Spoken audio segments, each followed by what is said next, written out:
दोस्तों, आज के इस वीडियो में हम बात करने वाले हैं ICICI prudential value discovery mutual fund के बारे में। तो सबसे पहले हम ये जान लेते हैं कि इस फंड का फंड ऑब्जेक्टिव क्या है। और ये मनी कंट्रोल पे साइड के ऊपर में हूँ जहाँ पर इसका फंड ऑब्जेक्टिव लिखा हुआ है।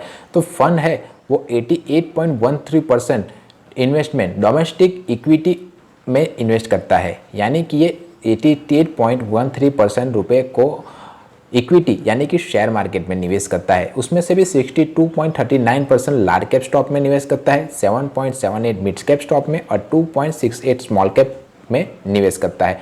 और इस फंड का 0.87% डेप्ट में यानी कि जो गवर्नमेंट सिक्योरिटीज़ और बॉन्ड है उसमें निवेश होता है। यानी कि अगर इस म्यूचुअल फंड के पास अगर 100 रुपये है तो उसमें से वो 62.39 रुपीज़ लार्ज कैप स्टॉक में, 7.78 रुपीज़ मिड कैप स्टॉक में और 2.68% स्मॉल कैप में और 0.87% ये डेप्ट म्यूचुअल फंड में निवेश करता है।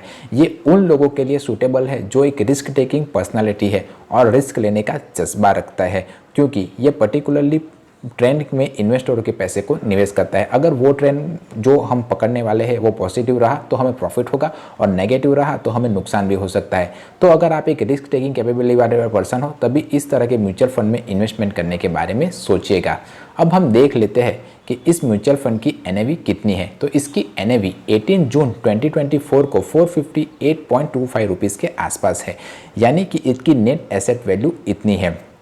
तो मान लीजिए कि आपने इस म्यूचुअल फंड में 1000 रुपये इन्वेस्ट किए, तो 1000 डिवाइडेड बाई 458.25 जितने अमाउंट मिलेगी उतने यूनिट्स आपको अलॉट होंगे। ये NAV की वैल्यू हर दिन चेंज होती रहती है। तो आपकी SIP जब होगी तब उसकी NAV की वैल्यू कितनी होगी उस हिसाब से आपको यूनिट अलॉट होंगे।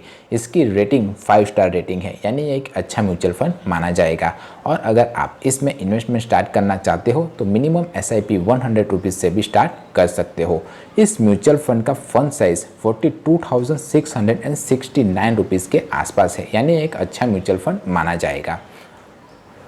अब हम देख लेते हैं कि इसने कैसा रिटर्न्स इन्वेस्टरों को लाकर दिया हुआ है।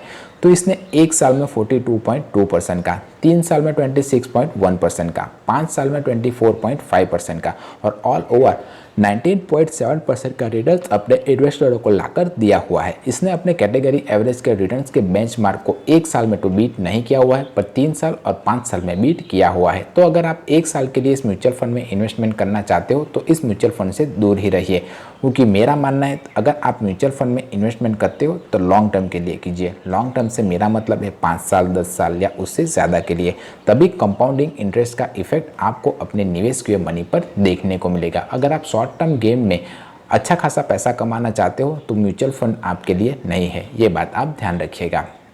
अब हम देख लेते हैं कि इस म्यूचुअल फंड ने किन किन कंपनियों में इन्वेस्टरों के पैसे को निवेश किया हुआ है। तो इसने HDFC bank, Infosys limited, ICICI bank, Reliance industry limited, Sun pharmaceutical industry limited, Bharti Airtel, NTPC, ITC, Hindustan Unilever, oil and natural gas जैसी अच्छी कंपनियों में इन्वेस्टरों के पैसे को निवेश किया हुआ है। होल्डिंग वाइल एनालिसिस करें तो इसके पास इक्विटी में 92.2%, कैश में 6.9%, डेट में 0.9% इन्वेस्टमेंट इसने किया हुआ है। यहाँ पर इक्विटी माने के शेयर मार्केट, इसने फाइनेंस सेक्टर में 26.6%, एनर्जी सेक्टर में 17.5%, हेल्थ केयर सेक्टर में 11.2% और अदर सेक्टर में भी 11.2%, कंज्यूमर एंड स्टेपल में 10.2% और टेक्नोलॉजी सेक्टर में 9.4% का इन्वेस्टमेंट किया हुआ है। अब हम देख लेते हैं कि अगर आप इस म्यूचुअल फंड में अगर इन्वेस्टमेंट करते हो आपको कितना रुपया मिलता है। मान लीजिए कि आप 5000 रुपये की SIP इस म्यूचुअल फंड में चालू करते हो तो 1 साल में आपकी इन्वेस्टमेंट 60,000 से 70,399 रुपीज़ के आसपास हो जाती।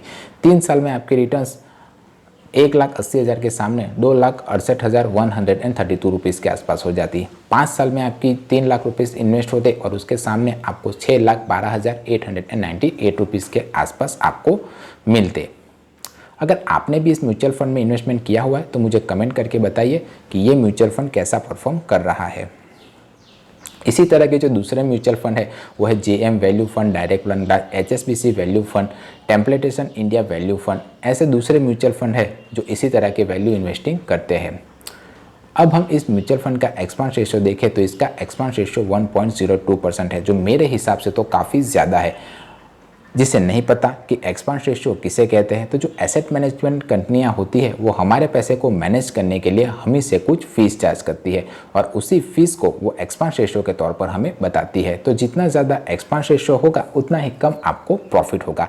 इसका एग्जिट लोड 1% है। अगर आपने एक सर्टेन टाइम ऑफ पीरियड से पहले अपने निवेश के पैसे को निकाल लिया तो आपको 1% का एग्जिट लोड चार्ज देना पड़ेगा। अब हम देखते हैं कि इस म्यूचुअल फंड पर कितना टैक्स लगता है। अगर आपने एक साल के भीतर अपने निवेश किए पैसे को निकाल लिया तो आपको short term capital gain tax 15% का देना पड़ेगा, वो भी निकाले हुई पूरी रकम के ऊपर। और अगर आपने एक साल के बाद अपने निवेश किए पैसे को निकाला तो आपको long term capital gain tax 10% का देना पड़ेगा और उसमें से भी आपको 1 लाख रुपीज़ का अजम्पशन मिल जाएगा। अब हम देखते हैं कि इस म्यूचुअल फंड को कौन मैनेज कर रहा है। तो मिस्टर शंकर नारायण, धमकेश कक्कड़ और शर्मिला डिमोले इस म्यूचुअल फंड को मैनेज कर रहे हैं। ICICI प्रूडेंशियल म्यूचुअल फंड तीसरे नंबर की AMC है, यानी कि एसेट मैनेजमेंट कंपनी है, वो भी इंडिया में। पहले नंबर पर SBI है, दूसरे नंबर पर HDFC है, तीसरे नंबर पर ICICI है और चौथे नंबर पर आदित्य बिरला है। जो ये पैसे को मैनेज कर लिया उसकी टोटल अमाउंट है 7,51,691 करोड़ रुपीज़ के आसपास। और ये AMC 12 अक्टूबर 1993 से इस मार्केट में इस्टेब्लिश्ड है। अब हम इस म्यूचुअल फंड का स्टैंडर्ड डिविएशन के बारे में जान लेते हैं और उसे जानने के लिए हम मनी कंट्रोल की साइट पर जाते हैं। अब जिसे नहीं पता कि स्टैंडर्ड डिविएशन किसे कहते हैं, तो स्टैंडर्ड डिविएशन एक रेंजिंग फैक्टर है। जितना कम स्टैंडर्ड डिविएशन होगा उतना ही अच्छा, वेल परफॉर्मिंग और कम वॉलेटाइल म्यूचुअल फंड माना जाएगा। तो जब कभी भी आप किसी भी म्यूचुअल फंड को चुनें तब कम स्टैंडर्ड डिविएशन वाले म्यूचुअल फंड को चुनने की कोशिश कीजिए। तो इस केस में इस म्यूचुअल फंड का स्टैंडर्ड डिविएशन कम है, तो ये म्यूचुअल फंड अच्छा म्यूचुअल फंड मेरे हिसाब से माना जाएगा। अब हम गूगल में जाकर देखते हैं कि इस म्यूचुअल फंड से रिलेटेड कोई क्वेश्चन या क्वेरी है या नहीं।